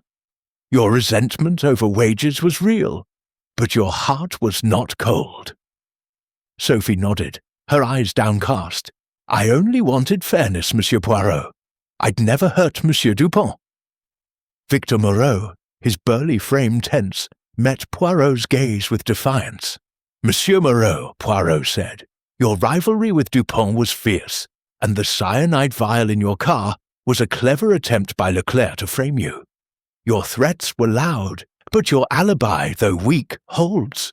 You are a man of passion, not calculation. Victor's shoulders relaxed slightly. I hated losing to Henri, but I'd never stoop to poison, he growled, his pride intact. Finally, Poirot turned to Elise Beaumont, the actress whose theatrical tears had dried. Mademoiselle Beaumont, your love for Dupont was real, but your note, meet me at midnight, and your lipstick on the cigarette suggested involvement. Leclerc used your cosmetics to mislead, but your quarrel with Dupont was over love, not death. Elise's auburn hair fell across her face as she nodded. I wanted a future with Henri. I never wanted this. Her voice was soft, her performance subdued by truth. Poirot stepped back, addressing the group. The red herrings were many, the cigarette, a distraction, the footprint, a misstep, the letter, a forgery by Leclerc to suggest suicide, the window latch and shadow, tricks to confuse. But the truth was in the simplicity, a duplicate key, a thread, a moment of betrayal. Hastings, his notebook trembling in his hands, whispered, Poirot, how did you see through it all? The locked room seemed impenetrable. Poirot's eyes twinkled. Mon ami, the locked room is but a stage. The murderer sets the props, but Hercule Poirot sees the script beneath. Leclerc's error was in overcomplicating, the thread in the keyhole, a detail too small for most, but not for me. Giraud, now fully cooperative, produced the evidence. The ledger, its pages marked with June's illicit transfers. The fine thread, nearly invisible, caught in the keyhole's edge. The vial from the study, matching the kitchen supply, and a small jar of coral lipstick found in Jean's office, pilfered from Elise's dressing table. Jean's protests grew feeble as the gendarmes prepared to escort him away. Marie approached Poirot, her voice barely audible. Monsieur Poirot, thank you. Henri deserved justice, even if our life together was imperfect. Poirot bowed slightly. Madame, justice is a small comfort, but it is yours. May you find peace. As Jean was led out, his head bowed. The apartment seemed to exhale. The suspects dispersed, their roles in the drama clarified. Pierre stubbed out his cigarette, muttering about settling debts honestly. Sophie returned to her duties, her loyalty reaffirmed. Victor nodded curtly to Poirot, his rivalry with Dupont now a footnote. Elise, her scarf clutched tightly, slipped away, her dreams of love shattered. Marie remained on the sofa, her locket open, staring at a past that could not be reclaimed. Poirot and Hastings stepped onto the balcony, the cool Parisian air a balm after the stifling tension. Below, Rue Vert bustled with evening life, carriage wheels clattering, laughter from a nearby café, the distant strains of a violin. Poirot gazed at the city, his expression contemplative. "Hastings," he said softly, "the human heart is a labyrinth, more complex than any locked room. Leclerc killed for greed, but also for fear of losing all he had built. Yet, in his deception, he lost more." Hastings shook his head. "It's a grim business, Poirot, but you solved it, as always. That thread, how did you spot it?" Poirot smiled faintly. "The eye sees what the mind seeks, mon ami. A thread so small, yet it unravelled a murderer's plan." As they descended to the street, Poirot paused, glancing back at the apartment's glowing windows. "Justice is served, but the cost is high. The truth restores order, but it does not heal the heart." The case of the diplomat's death was closed, the locked room no longer a mystery. Yet Poirot knew that Paris, with its secrets and shadows, would always hold new puzzles for his little grey cells. For now, though, Rue Vert was quiet. Its tragedy resolved, its justice delivered under the watchful stars. Chapter 8. The Breaking Point. The evening shadows lengthened over Rue Vert, cloaking the Parisian street in a quiet reverence, as if the city itself mourned the tragedy within the Dupont apartment. The grand Haussmannian building, its windows aglow with the soft flicker of gas lamps, stood as a silent witness to the unravelling drama. Hercule Poirot, his meticulous demeanour unshaken by the day's revelations, stood in the drawing-room, his green eyes scanning the assembled suspects with a blend of compassion and unrelenting scrutiny. The murder of Henri Dupont, the distinguished diplomat, had been pinned on Jean Leclerc, the secretary whose embezzlement had driven him to poison his employer in a locked study. Yet, as Poirot's little grey cells churned, he sensed that the case was not fully resolved. Loose threads remained, and the truth demanded a final reckoning. Captain Arthur Hastings, his loyal companion, clutched his notebook, his face etched with anticipation, while Inspector Giraud, now grudgingly cooperative, stood ready to enforce the law. The suspects, Marie Dupont, Pierre Dupont, Sophie the maid, Victor Moreau, and Elise Beaumont, gathered once more, their nerves frayed, their secrets teetering on the edge of exposure. Poirot's revelation of Jean's guilt had shaken the household, but the detective's instinct told him that the web of deception was not fully untangled. The clues, a sedative-laced glass, a lipstick-stained cigarette, a faint footprint, a cryptic letter, a duplicate key, a scratched window latch, and a midnight shadow, had pointed to Jean, but inconsistencies lingered like shadows in the corners of the room. The thread used to pull the key through the keyhole, the forged letter suggesting suicide, the planted cigarette. All were clever, but Poirot sensed a deeper layer to the crime, a subtlety that required one final push to bring the truth to light. "Mesdames et messieurs," Poirot began, his voice slow and deliberate, carrying the weight of inevitability. "We have uncovered the murderer, Monsieur Jean Leclerc, whose greed and fear led to a crime most foul. Yet the puzzle is not complete. There are threads, small but significant, that demand our attention. Tonight, we reach the breaking point, where lies crumble and the truth stands revealed." The suspects shifted uneasily. Marie, her fragile beauty accentuated by the strain of grief, clutched her locket, her eyes darting toward the study door. Pierre, his cigarette smouldering, leaned against the fireplace, his roguish charm replaced by a tense wariness. Sophie, her hands clasped tightly, stood near the door, her sharp features betraying a flicker of fear. Victor, his burly frame rigid, glared at Poirot, his pride stung by earlier suspicions. Elise, her auburn hair catching the chandelier's light, dabbed at her eyes, her theatricality subdued. Jean, handcuffed and flanked by gendarmes, sat slumped, his defiance waning. Poirot paced the room, his hands clasped behind his back. "Let us revisit the evidence, for it speaks louder than words." The sedative in the brandy glass incapacitated Monsieur Dupont, allowing the cyanide to be administered. The thread through the keyhole locked the room. A clever ruse. But why the cigarette with coral lipstick? Why the scratched window latch? These are not mere distractions. They are signs of a mind that overreaches. He turned to Jean, whose spectacles glinted in the dim light. "Monsieur Leclerc, your plan was meticulous, but not solitary. The ledger proves your embezzlement, the thread your method, but the cigarette, borrowed from Mademoiselle Beaumont's dressing table, suggests another hand, or at least another's knowledge." Jean's eyes widened, his voice hoarse. "I acted alone. No one else knew." Poirot raised a finger. "Non, monsieur. The truth betrays you. Let us consider a new clue, overlooked until now." He produced a small scrap of fabric, a delicate thread of green silk, found caught in the study's doorframe.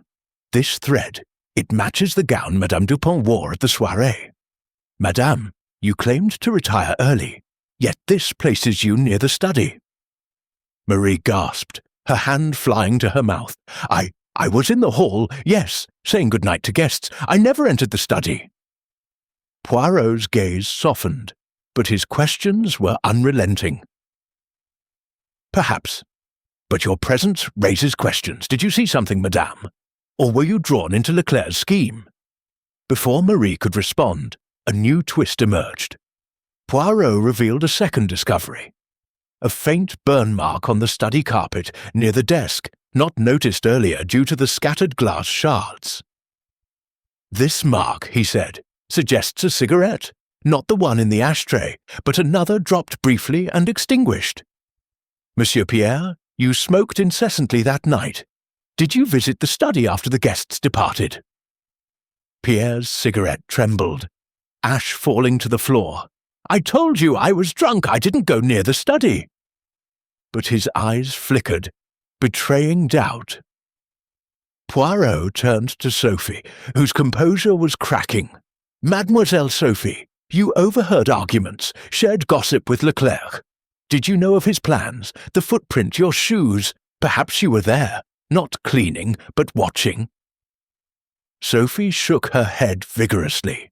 "I swear, I only cleaned days before. I knew nothing." The room's tension peaked as Poirot addressed Victor. "Monsieur Moreau, the vial in your car was a clumsy attempt to frame you, but your argument with Dupont days prior was about more than policy. A witness overheard you mention a scandal.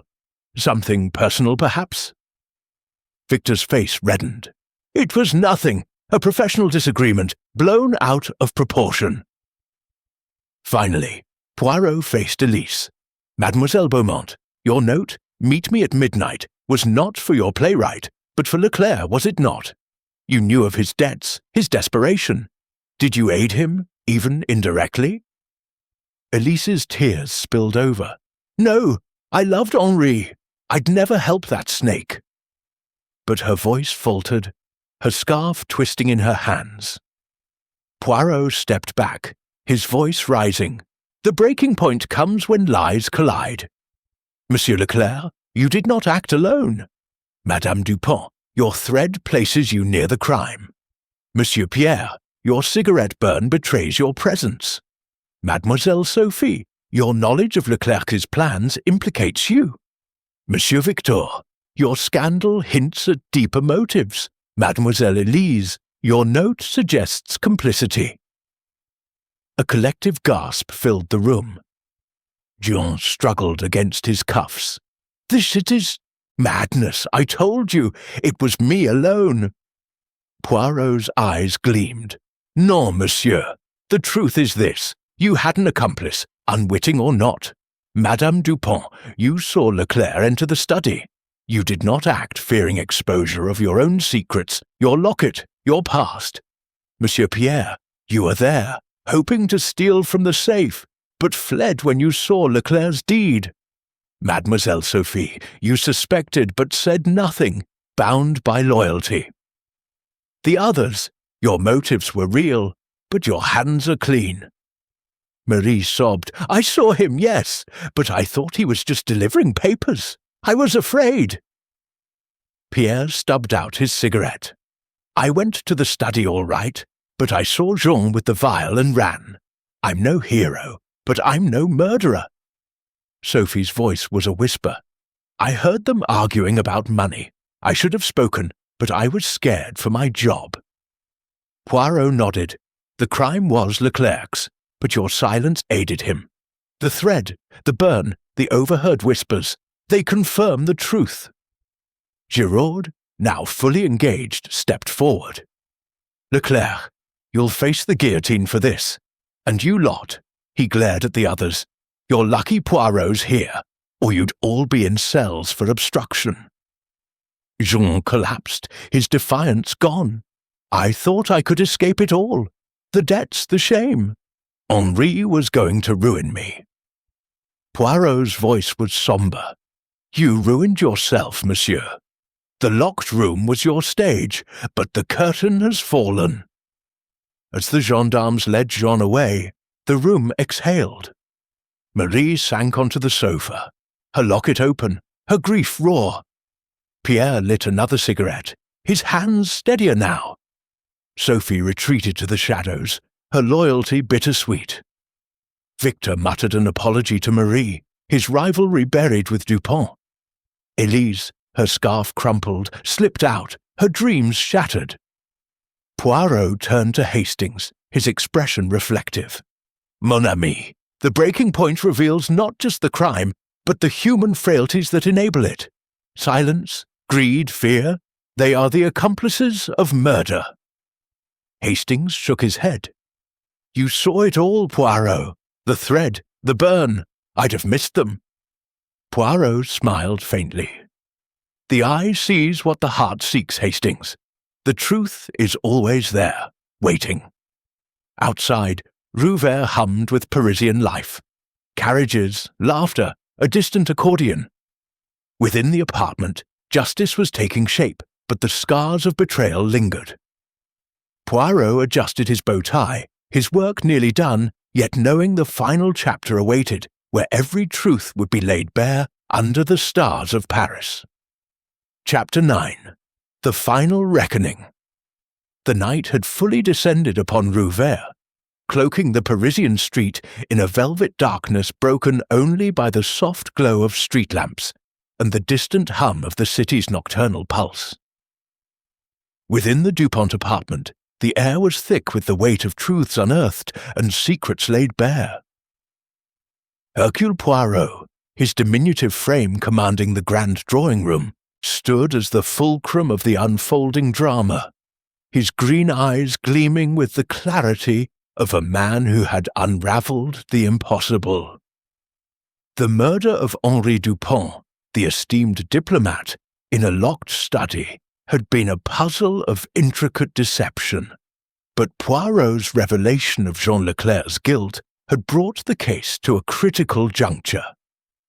Captain Arthur Hastings, his loyal companion, stood nearby, his notebook a testament to the whirlwind of clues and confessions. Inspector Giraud, his earlier skepticism transformed into reluctant admiration, oversaw the proceedings with a newfound diligence. The suspects, Marie Dupont, Pierre Dupont, Sophie the maid, Victor Moreau, and Elise Beaumont, gathered once more, their faces etched with a mix of relief, guilt, and lingering unease as the final act of justice loomed. Poirot's accusation of Jean Leclerc had exposed the mechanics of the crime.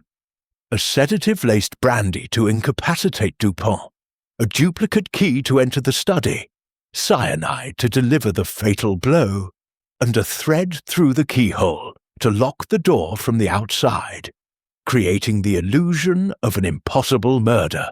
The clues, a broken glass, a lipstick-stained cigarette, a faint footprint, a cryptic letter, a scratched window latch, a midnight shadow, a green silk thread, and a cigarette burn had been meticulously dissected, revealing Jean's orchestration and the unwitting complicity of others.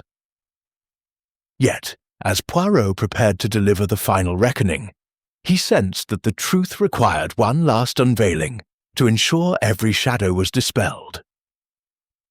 "Mesdames et messieurs," Poirot began, his voice warm yet precise, resonating with the authority of truth, "we have reached the denouement of this tragedy. Monsieur Jean Leclerc, driven by greed and fear, murdered Monsieur Henri Dupont to conceal his embezzlement. But the crime was not his alone in spirit. Silence, suspicion, and secrets from each of you wove the net that trapped him. Tonight, Hercule Poirot shall lay bare every detail, so that justice may shine like a beacon." The suspects stood or sat, their postures tense. Marie, her fragile beauty marred by grief, clutched her locket, its photograph now a symbol of past mistakes rather than betrayal. Pierre, his cigarette extinguished, leaned forward, his roguish demeanour subdued by the weight of his brother's death. Sophie, her sharp features softened by exhaustion, hovered near the door, her loyalty tested but intact. Victor, his burly frame less imposing, met Poirot's gaze with a grudging nod. Elise, her auburn hair framing a tear-streaked face, gripped her silk scarf, her theatricality replaced by raw emotion. Jean, handcuffed and flanked by gendarmes, sat slumped, his spectacles glinting in the chandelier's light, his defiance reduced to a hollow stare. Poirot paced slowly, his hands clasped behind his back, the rhythm of his steps a counterpoint to the ticking grandfather clock. "Let us reconstruct the crime, step by step, to ensure no doubt remains. Monsieur Dupont, a man of duty, discovered Leclerc's theft from his accounts. A sum not large, but enough to ruin a secretary's reputation.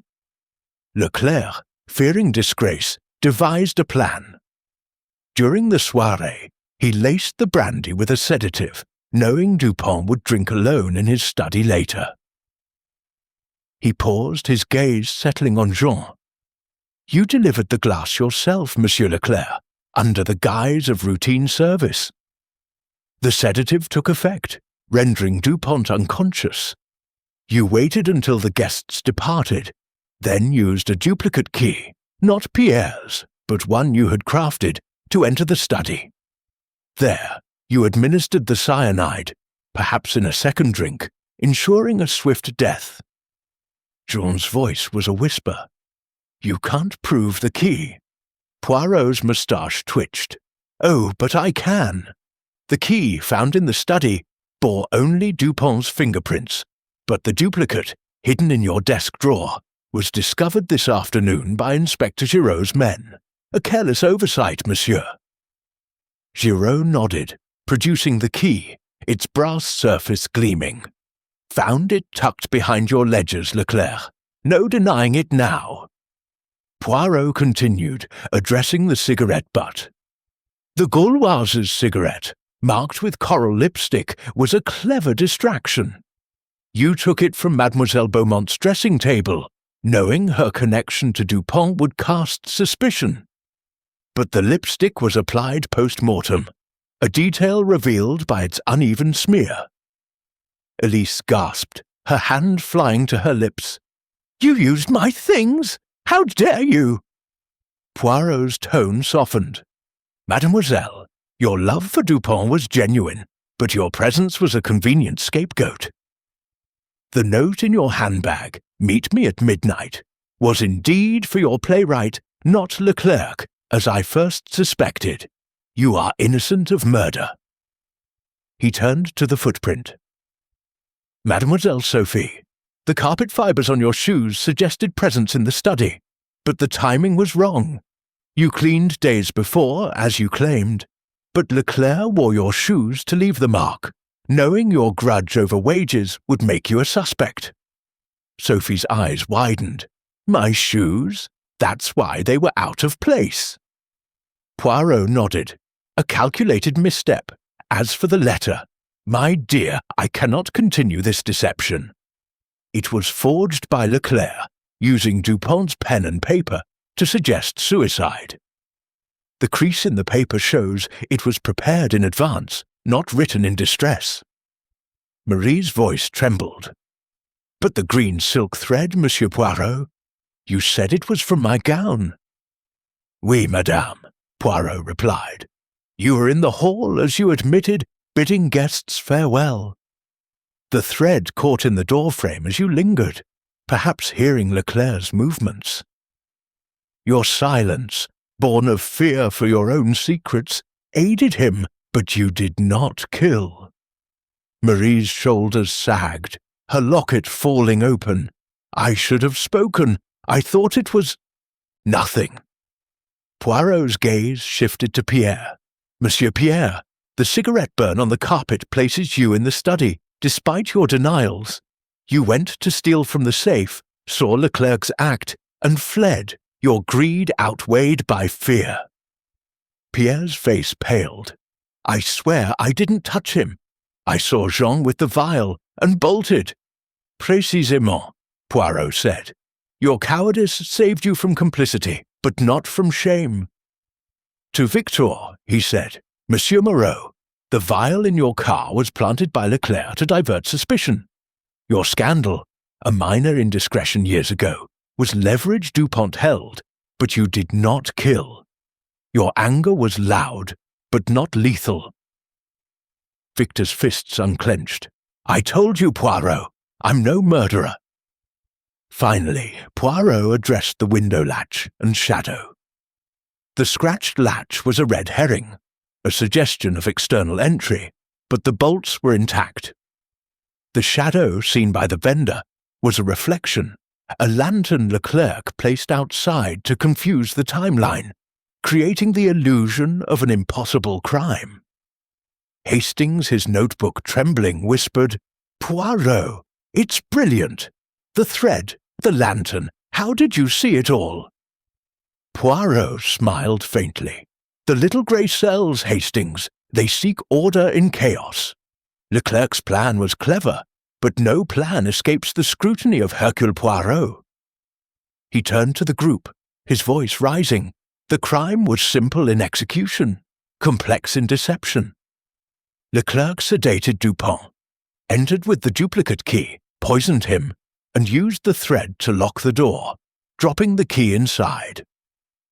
The cigarette, footprint, letter, latch, and shadow were distractions, designed to scatter suspicion. But the truth is singular, and it points to you, Monsieur Leclerc. Jean's head bowed, his voice barely audible. I had no choice. He'd have ruined me. Poirot's tone was sombre. You had every choice, monsieur. You chose death over honor. Giraud stepped forward, his handcuffs clinking. Leclerc, you'll face trial. The evidence is overwhelming. He gestured to the gendarmes, who escorted Jean from the room, his protests fading into silence. The suspects exhaled, their tension easing but not dissolving. Marie rose, her locket clutched tightly. Monsieur Poirot, thank you. Henri's memory is cleared, even if my heart is not. Pierre lit a cigarette, his hand steadier. I'll sell what I have to pay my debts. No more shortcuts. Sophie wiped her eyes. I'll stay with Madame, if she'll have me. Victor nodded curtly. I'll make my peace with Henri's shadow, Poirot. Elise, her scarf crumpled, whispered, I loved him. That's all I have left. Poirot bowed slightly. Mes amis, the truth is a bitter medicine, but it heals. Go now, and rebuild what remains. As the group dispersed, Poirot and Hastings stepped onto the balcony. The Parisian night alive with stars and distant laughter. Poirot gazed at the city, his expression reflective. Hastings, the locked room is solved, but the human heart remains a mystery. Leclerc killed for greed, but the others, They hid for love, fear, shame. Justice prevails, but at a cost. Hastings shook his head. You saw through it all, Poirot. The thread, the burn, I'd have been lost. Poirot's eyes twinkled. The truth hides, mon ami, but it cannot run. Hercule Poirot always finds it. The case was all but closed, the final reckoning delivered. Rue Vert, bathed in starlight, resumed its quiet rhythm, but the scars of betrayal lingered. A reminder that even in Paris, the city of light, darkness could claim its due. Chapter 10. The Curtain Falls. The stars glittered above Rue Vert, casting a serene glow over the Parisian street as the night deepened, wrapping the city in a quiet embrace. The Dupont apartment, its Haussmannian elegance now tinged with the sombre weight of tragedy, stood as a silent monument to the drama that had unfolded within its walls. Hercule Poirot, his immaculate suit and waxed moustache as precise as his deductions, stood on the balcony overlooking the cobblestones below, his green eyes reflecting the starlight. The murder of Henri Dupont, the distinguished diplomat, had been solved. Jean Leclerc, the secretary driven by greed and fear, had orchestrated an ingenious locked-room murder, using a sedative-laced brandy, a duplicate key, cyanide, and a thread to create the illusion of an impossible crime. The clues, a broken glass, a lipstick-stained cigarette, a faint footprint, a cryptic letter, a scratched window latch, a midnight shadow, a green silk thread, and a cigarette burn, had been meticulously unravelled, exposing Jean's guilt and the complicity of others' silence. Captain Arthur Hastings stood beside Poirot, his notebook closed, his expression a mix of awe and melancholy. Inspector Giraud, his scepticism replaced by respect, had departed with Jean in custody, leaving the household to face the aftermath. The suspects, Marie Dupont, Pierre Dupont, Sophie the maid, Victor Moreau, and Elise Beaumont, remained within, grappling with their roles in the tragedy as the final chapter closed. Poirot's voice, warm and measured, broke the silence. Mon ami Hastings, the curtain falls on this affair, but the stage of the human heart remains ever complex. The truth is revealed, justice is served, yet the echoes of betrayal linger. Come, let us reflect one last time. They re-entered the drawing-room, where the chandelier's soft light cast a gentle glow over the ornate furniture, now seeming more like relics of a lost era. The suspects had gathered one final time, their faces a gallery of emotions. Grief, shame, relief, and tentative hope. Marie sat on the brocade sofa, her locket open in her hands, her fragile beauty softened by a quiet resolve. Pierre leaned against the fireplace, a cigarette unlit between his fingers, his roguish charm replaced by a sombre introspection.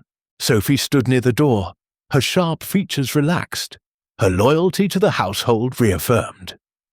Victor, his burly frame less imposing, stood by a window, gazing out at the Parisian night. Elise, her auburn hair loose, clutched her scarf, her theatricality subdued by genuine sorrow. Poirot addressed them, his tone both compassionate and authoritative. Mesdames et messieurs, the mystery of Monsieur Henri Dupont's death is resolved. Monsieur Jean Leclerc, driven by the fear of exposure for his embezzlement, committed a murder most cunning. Yet each of you played a part, not in the act, but in the silence that allowed it to flourish. Let us lay the final pieces in place, so that peace may return to Rue Vert. He turned to Marie, whose eyes met his with a mixture of gratitude and pain. Madame Dupont, your silence in the hall, marked by the green silk thread from your gown, was born of fear for your own secrets, the locket, your past. You saw Leclerc enter the study but did not act believing it innocent.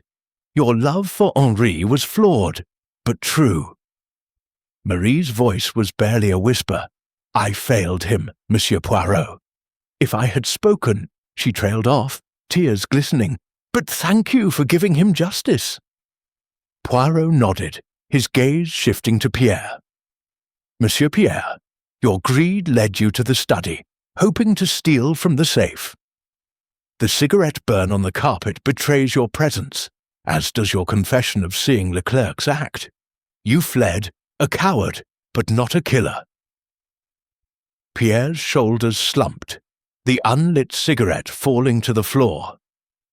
Henri deserved better than me as a brother. I'll make it right.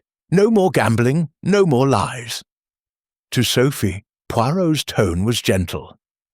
Mademoiselle Sophie, your loyalty to this household was tested. You suspected Leclerc's desperation, overheard his arguments, yet your fear of losing your place kept you silent. The footprint created by Leclerc in your shoes was a cruel deception, but your heart remained true. Sophie wiped her eyes, her voice steady. I'll stay with Madame if she'll have me. I owe her that much. Victor, his pride softened, received Poirot's attention next. Monsieur Moreau, your rivalry with Dupont was fierce, and the planted cyanide vial in your car was Leclerc's attempt to frame you. Your scandal, a minor indiscretion, was leverage, not a motive. You are cleared, but your anger must find a new path. Victor nodded, his voice gruff. Henri was a rival, but a man I respected. I'll honor his memory by letting go. Finally, Poirot turned to Elise. Mademoiselle Beaumont, your love for Dupont was passionate, but your note, meet me at midnight, was twisted by Leclerc to implicate you. The lipstick-stained cigarette was his ploy, using your cosmetics. Your heart broke, but it did not kill. Elise's tears fell freely. I loved him, Monsieur Poirot. I'll carry that love, even if it's all I have left. Poirot stepped back, his hands clasped behind his back. The clues, they were many, but the truth was singular. The sedative in the glass ensured Dupont's helplessness. The cyanide vial, taken from the kitchen, delivered death. The thread through the keyhole locked the room. The cigarette, letter, footprint, latch, and shadow were distractions, each designed to scatter suspicion. Leclerc's motive was simple, greed and fear, but his method was a masterpiece of misdirection. Hastings, his eyes wide, interjected, Poirot, it's incredible how you pieced it together. The thread, the burn, the key. I'd have been lost in the maze. Poirot's moustache twitched with a faint smile. Mon ami, the maze is but an illusion. The truth is a straight path, if one looks with clarity. Leclerc's error was in believing complexity would shield him. But no deception escapes Hercule Poirot. He turned to the group, his voice rising with quiet conviction. This tragedy began with ambition and ended in betrayal. Leclerc's crime was his alone, but your silence, born of fear, shame, or loyalty, gave it space to grow. Learn from this, mes amis, and let truth guide you henceforth. The room fell silent, the weight of Poirot's words settling over them. Marie closed her locket, a gesture of closure. Pierre pocketed his cigarette, a vow to change unspoken but clear. Sophie straightened, her resolve firm. Victor turned from the window, his expression softened. Elise folded her scarf, her grief a private burden. Inspector Giraud, who had returned to ensure Jean's transfer to the Sûreté, approached Poirot. "You've done it again, Poirot," he admitted, his tone grudging but sincere. "The evidence is solid. Leclerc's confessed to the theft and the murder. He'll face the courts." Poirot bowed slightly. Justice, Inspector, is a flame that burns bright when truth lights its way. As the suspects dispersed, their footsteps echoing in the grand apartment, Poirot and Hastings returned to the balcony. The Parisian night was alive with sound, carriage wheels, laughter from a nearby café, the distant strains of an accordion weaving through the air. Poirot gazed at the stars, his expression contemplative. "Hastings," he said softly, "the locked room is no match for the locked heart. Leclerc killed to protect his secrets, but the others, they hid to protect their own. Justice restores order, but it cannot heal all wounds." Hastings shook his head, his voice filled with admiration. "You saw through every trick, Poirot. The thread, the lantern, the forged letter. I don't know how you do it." Poirot's eyes twinkled. "The little grey cells, mon ami. They seek the pattern beneath the chaos. A crime, no matter how clever, leaves its mark, and Hercule Poirot finds it." They descended to the street, the cool air a balm after the intensity within. Rue Vert, bathed in starlight, seemed to sigh with relief, its tragedy resolved, its secrets laid bare. The apartment's windows glowed faintly, a reminder of the lives forever changed. Poirot adjusted his bow tie, his work complete, but his mind already turning to the next puzzle Paris might offer. As they walked toward the Ritz, the city's heartbeat pulsed around them. Vendors calling, lovers whispering, the Seine shimmering under the moon. The case of the diplomat's death was closed, the curtain fallen, but Poirot knew that in the City of Light, new mysteries waited in the shadows, ready to challenge his unparalleled intellect.